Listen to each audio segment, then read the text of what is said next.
Assalamualaikum warahmatullahi wabarakatuh. Waalaikumsalam warahmatullahi wabarakatuh. Alhamdulillahirrahmanirrahim. Wassalatu wassalamu Waalaikumsalam warahmatullahi wabarakatuh. wa ala alihi wa sahbihi ajma'in amma ba'du. Puji syukur kehadirat Allah Subhanahu wa taala yang telah melimpahkan rahmat dan hidayahnya kepada kita semua. Sholawat serta salam marilah kita curah limpahkan kepada junjungan kita Nabi besar Nabi Muhammad SAW. Baik, di sini kami akan mempresentasikan materi terkait analisis resep polifarmasi dengan anggota Next Mas. Saya sendiri Cindy Dewi Mentari dengan NIM 42120010 sebagai moderator, Diana Indriani dengan NIM 42120013, Sihatun Kiromah dengan NIM 420016, Hemaria Cahyani dengan NIM 42120017, dan Infar dan Rizkullah dengan NIM 42120024. Tanpa berlama lagi, kepada pemateri, saya persilakan. Ya, terima kasih Mbak Cindy.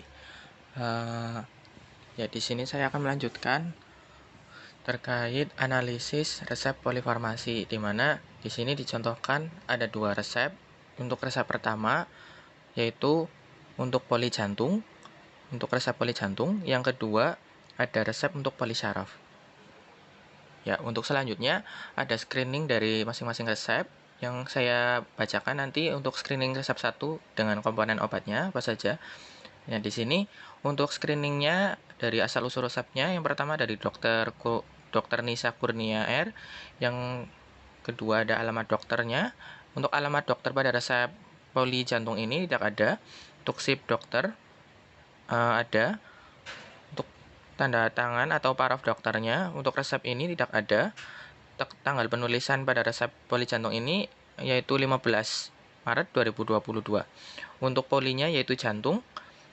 Untuk screening asal-usul pasiennya, nama pasien tidak ada, umur pasien tidak ada, jenis kelamin tidak ada, BB atau TB-nya tidak ada, alamat pasien tidak ada. Di sini karena untuk screening asal-usul pasien merupakan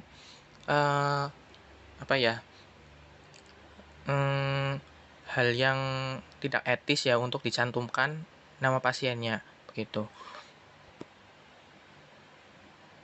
Ya, selanjutnya untuk komponen obat dari resep 1, yang pertama ada kardio, aspirin atau aspirin ya, ASA, atau nama generiknya asam asetil salisilat atau asetosal. Kemudian yang kedua ada golongan obat, yaitu golongan obat keras. Untuk bentuk sediaannya yaitu berupa tablet. Kemudian kekuatannya itu 100 mg. Untuk dosisnya dalam jangka panjang itu 75 sampai 150 mg per hari. Untuk jangka pendeknya 150 sampai 300 mg per hari. Untuk jumlah dari resepnya yaitu 30 tablet yang diminta ya di resep itu 30 tablet. Untuk cara pakainya itu per oral.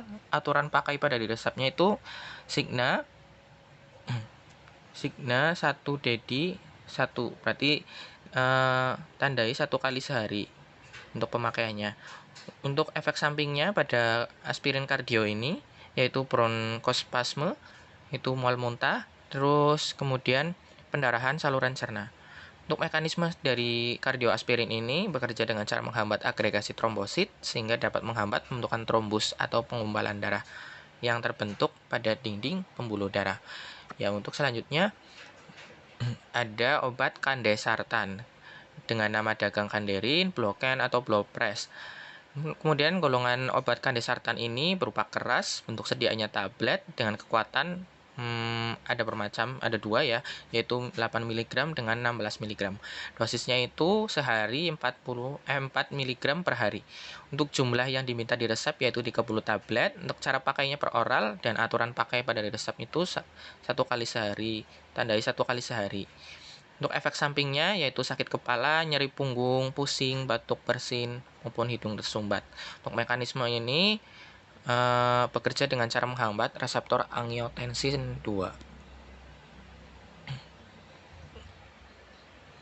Ya, selanjutnya untuk ada bisoprolol, di mana nama dagangnya itu Bipro, Biofin, Biskor, Carbisol, dengan golongan obatnya itu keras, bentuk sediaannya tablet, kekuatannya 5 mg, dosisnya 5 mg sehari pada pagi hari sebelum atau sudah sarapan. Untuk jumlah yang diminta di resep yaitu 30 tablet, cara pakainya per oral, aturan pakainya Signa one daily one, berarti setidaknya 1 kali sehari. Efek sampingnya itu pusing, kardiomiopati, bradikardia yaitu denyut jantungnya tidak beraturan ya, hipotensi. Ini diambil dari ISO volume 51. Dan untuk mekanisme kerjanya itu bekerja dengan cara memperlambat detak jantung dan menurunkan tekanan jantung saat berdetak. Ya, untuk selanjutnya saya serahkan untuk komponen-komponen untuk resep selanjutnya akan diserahkan pada materi yang lain. Padanya dipersilahkan. Terima kasih. Di sini akan melanjutkan dari komponen obat resep pertama, yaitu ada simvastatin dengan nama dagangnya itu ada Lipivastatin Norvit. Obat ini golongan obat keras, bentuk sediaannya itu tablet, kekuatan dari obatnya itu 5 mg, dosis pemakaiannya itu 10-20 mg sekali sehari pada malam hari. Jumlah obat yang diberikan pada resep tersebut yaitu 30 tablet. Cara pakainya itu per oral. Aturan pakainya itu tandai 1 kali sehari 1. Obat ini memiliki efek samping yaitu sakit kepala, flatulence, miopati, rhabdomyolysis. Terus mekanisme kerjanya itu yaitu bekerja dengan cara menghambat kerja enzim yang dibutuhkan untuk membentuk kolesterol.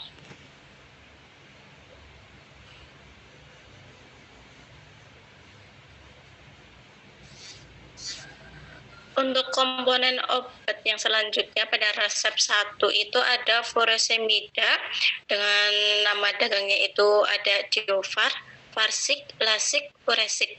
Obat ini termasuk obat golongan keras. Bentuk sediaannya itu tablet. Kekuatan obat ini itu 40 mg. Dosis yang diberikannya itu 40 mg per hari pada pagi hari. Jumlah obat yang diterima pada resep tersebut yaitu 30 tablet. Cara pemakaiannya itu per oral. Dan aturan pakainya itu tandai 1 kali sehari 1. Efek samping yang diberikan pada obat ini yaitu gangguan pencernaan, hiperurosemia, hipersensitivitas. Mekanisme kerjanya itu yaitu bekerja dengan cara meningkatkan produksi dan aliran urin sehingga air dan garam berlebih dalam tubuh dapat dikeluarkan. Interaksi antar obat pada resep pertama itu yaitu jika digabungkan antara bisoprolol dan kandesartan itu akan mengakibatkan kandesartan dan bisoprolol keduanya meningkatkan kalium serum. Risiko pada lainnya jika diberikan selama kehamilan. Reaksi yang selanjutnya itu pada obat aspirin dan bisoprolol aspirin ini akan menurunkan efek bisoprolol dengan antagonis farmakodinamik. Yang selanjutnya itu ada kandesartan aspirin. Ini akan meningkatkan toksisitas yang lainnya dengan lainnya. Kemudian itu ada kandesartan dan furosemida.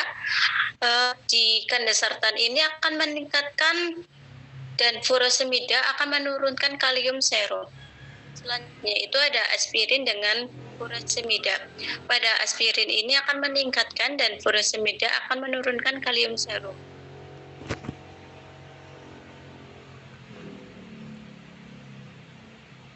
Yang selanjutnya itu ada screening resep pada resep yang kedua.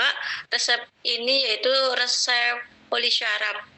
Screening asal-usul resep tersebut yaitu dokternya tidak ada, alamat dokternya tidak ada, SIP dokternya tidak ada, TDD paraf juga tidak ada. Tanggal penulisannya itu 26 Maret 2022. Ini yaitu polisyaraf. Screening asal-usul pasien, nama pasiennya itu tidak ada, umurnya tidak ada, jenis kelaminnya juga tidak ada, berat badan atau tinggi badannya juga tidak ada, alamat pasien juga tidak ada. Karena ini resep polisyaraf, jadi ada privasi pada resep tersebut.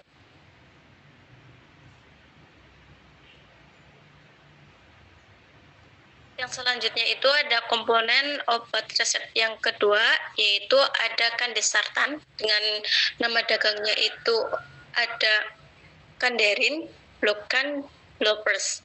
Obat ini termasuk obat golongan keras, bentuk sedianya itu tablet, kekuatannya itu 8 mg sampai dan 16 mg. Dosis yang diberikannya itu yaitu 4 mg per hari. Jumlah obat yang diberikan pada resep tersebut itu 30 tablet. Cara pemakaiannya itu per oral. Aturan pakainya itu tandai 1 kali sehari 1. Memiliki efek samping yaitu sakit kepala, nyeri punggung, pusing, batuk bersin, hidung tersumbat, ruam pada kulit. Mekanisme kerjanya yaitu bekerja dengan menghambat reseptor angiotensin 2.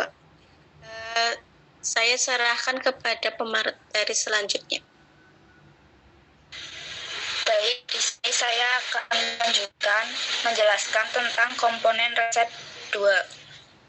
Di sini ada obat amlodipin dengan nama dagang obat amlodipin besilet, Amovas, Comdipin, dan lain-lain. Nama generik amlodipin, golongan obat keras, bentuk sediaannya tablet, dengan kekuatan 5 mg dan 10 mg. Dosis yaitu 5 mg per hari, jumlah ada 30 tablet, cara pakainya per oral, aturan pakai, tandai 1 kali sehari 1 tablet. Efek samping obat ini yaitu kantuk, pusing, lelah, sakit perut, mual, kulit wajah memerah.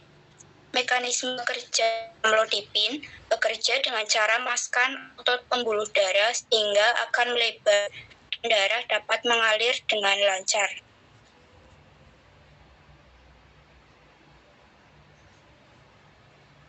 Selanjutnya ada obat hidroklorothiazid atau HCT dengan nama dagang obat Bisovel Plus, Coaprovel, Tenazid. Nama generik hidroklorothiazid atau HCT. Golongan obat termasuk obat keras, bentuk sediaannya tablet dengan kekuatan 25 mg. Dosis 25 mg per hari sesudah makan. Jumlahnya ada 30 tablet, cara pakai per oral, aturan pakai tandai 1 kali sehari 1 tablet. Efek samping HCT ada ketidakseimbangan elektrolit, mual, muntah, sakit kepala. Mekanisme kerja obat ini bekerja dengan cara membantu ginjal untuk membuang kelebihan cairan dan garam melalui urin. Dengan begitu, edema dan tekanan darah menurun.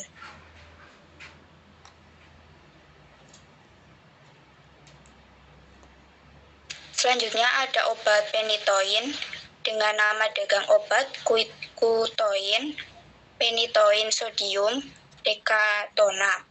Nama generik penitoin, golongan obat keras, bentuk sediaan kapsul. Kekuatannya 100 mg, dosis 150 sampai 300 mg per hari. Jumlahnya 30 kapsul, cara pakai per oral, aturan pakai tandai 2 kali sehari 1 tablet. Efek samping yaitu pada sistem saraf pusat seperti sakit kepala, pusing, atau vertigo. Penitoin intravena juga dapat menyebabkan efek samping lokal dan kardiovaskuler. Mekanisme kerja obatnya dengan cara mengurangi aktivitas listrik secara berlebihan di otak sehingga kejang bisa mereda.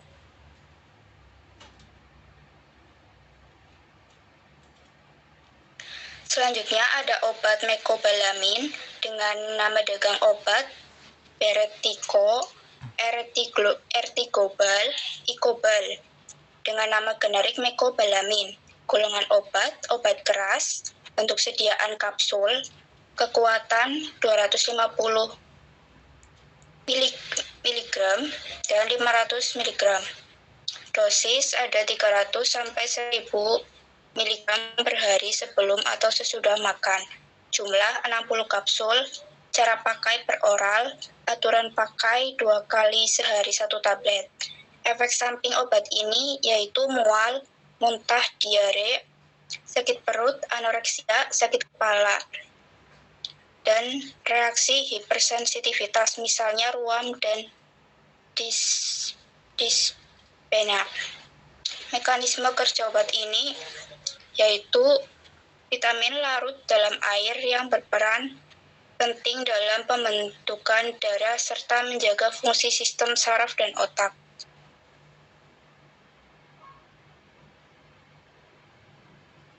Selanjutnya ada obat gabapentin dengan nama dagang obat Epifen, Gabexal, Gapenal. Nama generik gabapentin, golongan obat keras, bentuk sediaan kapsul dengan kekuatan 150 mg, dosis 300 mg per hari, jumlah ada 10 kapsul, cara pakainya per oral dengan aturan pakai tandai 2 kali sehari 1 tablet. Efek samping gabapentin ada vertigo, sakit kepala, pusing, trombositopenia, tremor, hipertensi, diare, mual, dan muntah. Mekanisme kerja gabapentin yaitu meningkatkan aktivitas glutamik asid dekarboksilase atau GAD, agonis GABA ini juga mengatur aliran kalsium dalam sel, sehingga menurunkan firing of the transmission cell dan menghambat pelepasan glutamat.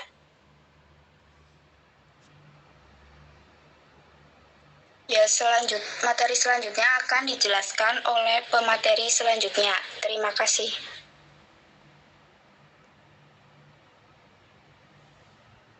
Terima kasih. Selanjutnya yaitu ada interaksi antar obat dari resep 2. Yang pertama ada gabapentin dengan phenytoin. Penggunaan gabapentin dengan phenytoin secara bersamaan dapat menyebabkan kantuk, masalah penglihatan, kejang, perubahan perilaku, mual, atau koordinasi otot yang buruk. Yang kedua yaitu ada amlodipin dengan HCT atau hidrokhlorotiazid. Penggunaan amlodipin dengan HCT secara bersamaan dapat menyebabkan penurunan tekanan darah yang berlebihan dan dapat meningkatkan risiko efek samping secara hipotensi, hipoklemia atau kadar kalium dalam darah rendah, dan gangguan elektrolit. Next, Mas. Yang ketiga yaitu ada kandesartan dengan amlodipin.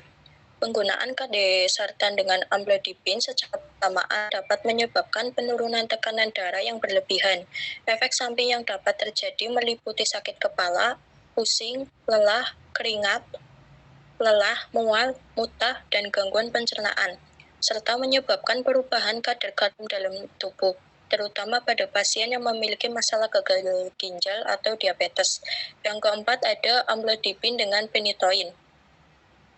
Penggunaan amlodipin dengan phenytoin secara bersamaan dapat mempengaruhi metabolisme penyerapan obat satu sama lain dalam tubuh, yang dapat mengubah konsentrasi obat dalam darah dan mempengaruhi efek terapeutik dan toksisitas obat.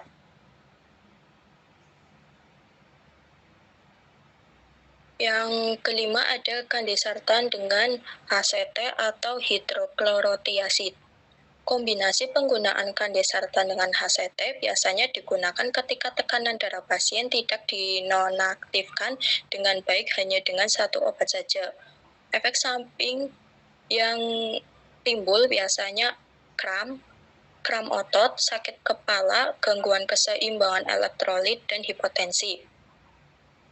Yang keenam ada gabapentin dengan amlodipin. Tidak ada interaksi yang signifikan antara gabapentin dengan amlodipin yang diketahui. Keduanya biasanya aman untuk digunakan secara bersama-sama. Meskipun dapat terjadi interaksi dengan obat lain, beberapa efek samping yang mungkin terjadi antara lain yaitu pusing, kelelahan, dan tekanan darah rendah.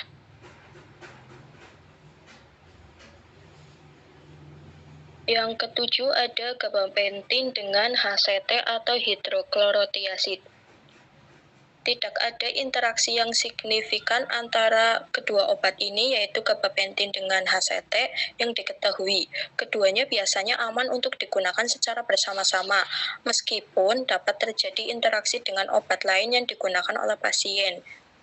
Beberapa efek samping yang mungkin terjadi antara lain yaitu pusing, kelelahan, dan tekanan darah rendah. Yang ke-8 ada phenytoin dengan HCT. Pemberian bersama antara phenytoin dengan HCT dapat mempengaruhi efektivitas masing-masing obat.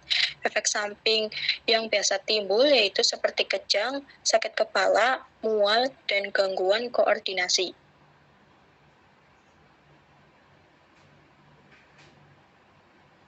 Next, Mas.